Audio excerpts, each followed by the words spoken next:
Bonjour, je m'appelle Rémi Dessertine, directeur associé chez Wayden. Je suis parallèlement ingénieur de formation spécialisé pour l'industrie automobile et nous avons aujourd'hui le plaisir d'échanger avec Emmanuel sur un sujet phare du moment, le cost cutting.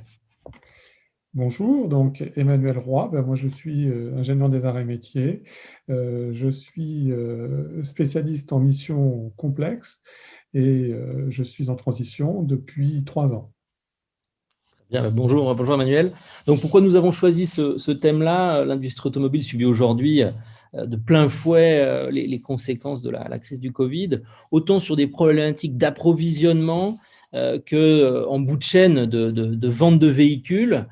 Donc première question, Emmanuel, c'est quoi le cost-cutting? Alors le cost-cutting, c'est une opération d'urgence et elle permet de bloquer les dépenses de l'entreprise pour préserver la trésorerie et diminuer les pertes. Elle s'accompagne en général par un seuil de délégation qui est mis en place et elle permet donc de tenir la trésorerie. Mhm. Alors, après plusieurs années de cost-cutting, on peut remarquer que les grosses opérations d'entretien sont souvent reportées. Il y a des possibilités aussi de dérive sur la tenue des tolérances au niveau qualité et l'équipe peut avoir le sentiment que certaines opérations passent avant d'autres. Très bien. Donc, si je comprends bien, certaines dépenses sont reportées parce que définies comme non prioritaires. Comment sortir de cette spirale de l'urgence? Alors en fait, il faut faire un état des lieux avec les équipes, donc et même surtout avec les équipes, pour comprendre ce qui est en train de se passer. Et il faut faire le point. Certaines opérations peuvent être reportées, d'autres non. Et donc, il faut ajuster tout ça. Il faut aussi tenir compte des mécontentements clients parce qu'on a besoin des clients, on a besoin qu'ils soient dans une bonne dynamique. Il peut y avoir aussi des virages technologiques et il faut aussi tenir compte des éventuels retards de production et des retards. Hein, très bien. Donc, ouais, on le voit d'ailleurs, nous, sur beaucoup de missions qu'on opère, mais au niveau global donc d'une société, n'est-ce pas un changement radical d'orientation? Alors Rémi, effectivement, il s'agit d'un changement radical parce que au lieu d'être concentré sur l'EBITDA, la société devient concentrée sur le cash, c'est-à-dire sur la gestion de la trésorerie sur le compte courant de la société, qu'il Mhm. convient de protéger dans ces moments difficiles. D'accord, très bien. Comment faites-vous? Donc, vous arrivez sur une société avec de multiples problématiques, avec des contraintes financières fortes que vous devez tenir. Quelles sont les solutions dans ces cas-là? Alors, ce qu'il faut, c'est maintenir un minimum d'investissement pour tenir à flot la société. En fait, le cost-cutting va permettre de stopper les pertes momentanément, mais c'est en réinvestissant qu'on va pouvoir maintenir les choses. Donc, en fait, il faut se concentrer et trouver avec l'équipe le projet qui va permettre de maintenir cette dynamique et de continuer à alimenter. Alors, bien sûr, le projet, il va être suivi comme le lait sur le feu tous les jours avec toute l'équipe. C'est le sujet dont on va parler et il faut obtenir la rentabilité attendue.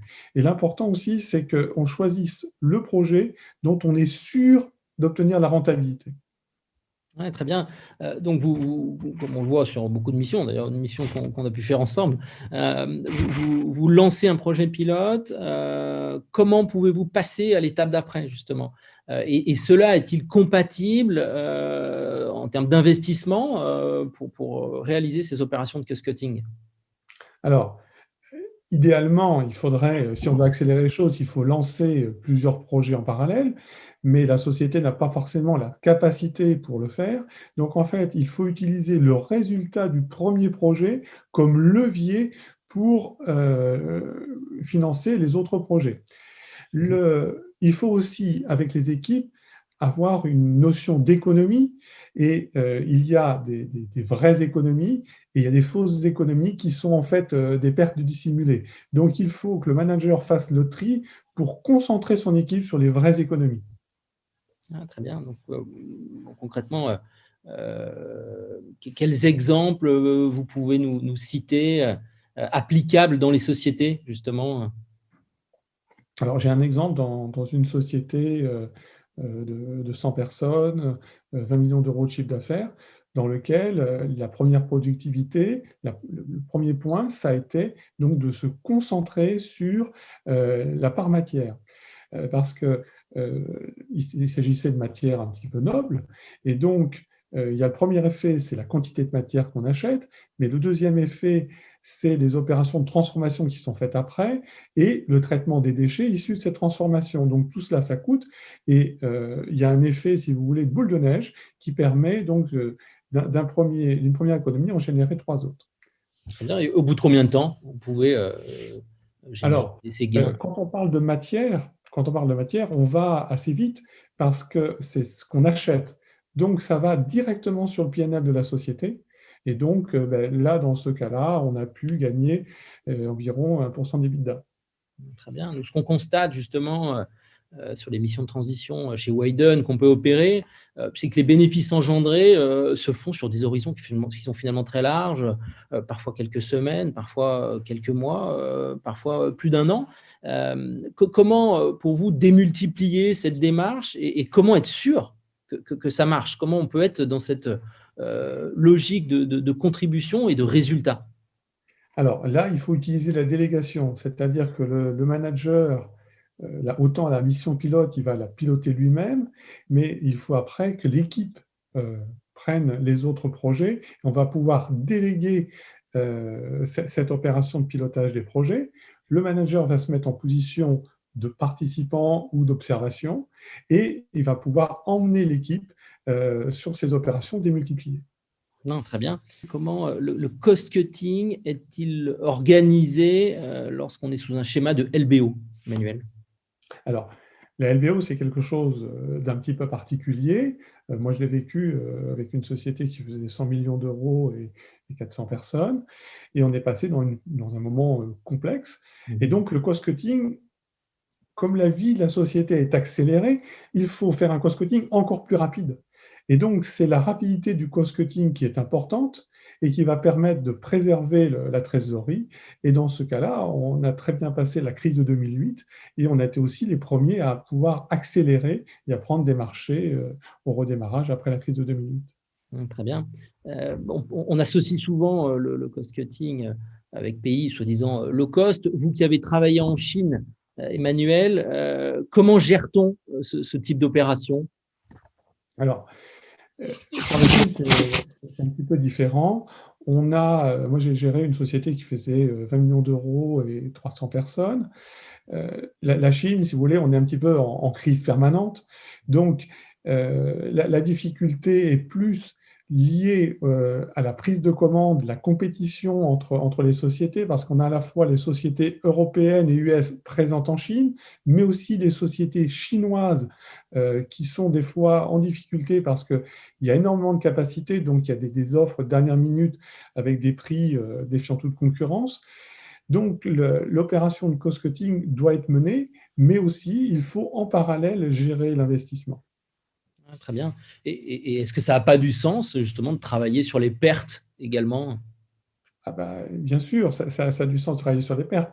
Mais alors, pour travailler sur les pertes, il faut les analyser pour comprendre quelles sont les origines, et ces origines, faire un petit peu un Pareto, un 20-80, et se concentrer en premier sur celles qui ont le plus d'effet.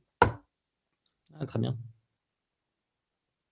Une logique de hiérarchisation peut-être aussi, avec des opérations prioritaires à mener, j'imagine?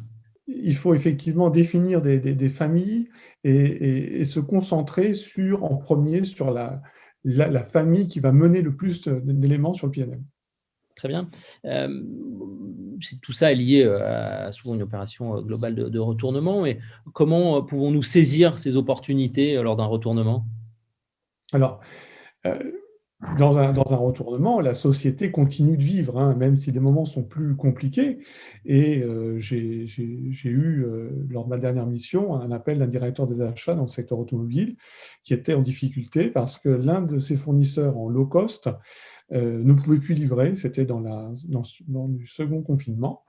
Et on a dû, au pied levé, alors que la société était en chômage partiel, arrêter le chômage partiel, livrer les stocks de produits finis, mettre en place des heures supplémentaires et gérer cette croissance de 30% sur cette ligne d'activité. Très bien.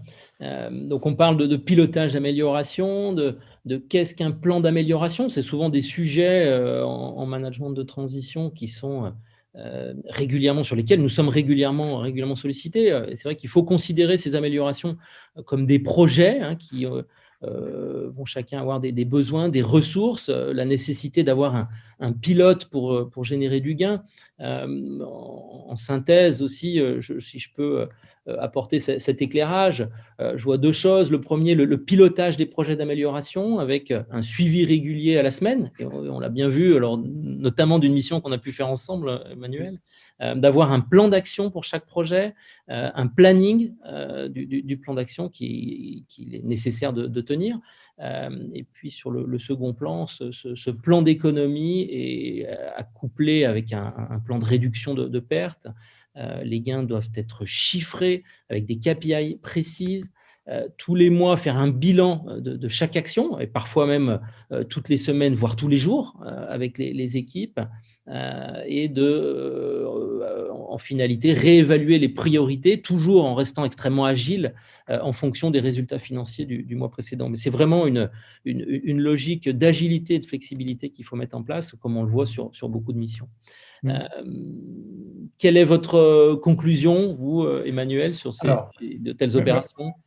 Oui, ma conclusion est assez simple. Le cost-cutting est un outil. Donc, en fait, c'est un outil de management en temps de crise. Cet outil doit être utilisé à bon escient et pour une durée maximum de 18-24 mois. Après, il faut le transformer en un plan de relance, en plan d'amélioration ou réduction des pertes. Il faut aussi rester agile pour saisir des opportunités. Très bien. Écoutez, merci beaucoup, Emmanuel. Merci beaucoup pour cet échange extrêmement riche. Et puis, au plaisir de redémarrer une très belle mission ensemble. À bientôt. Merci, Rémi. Au revoir. Merci.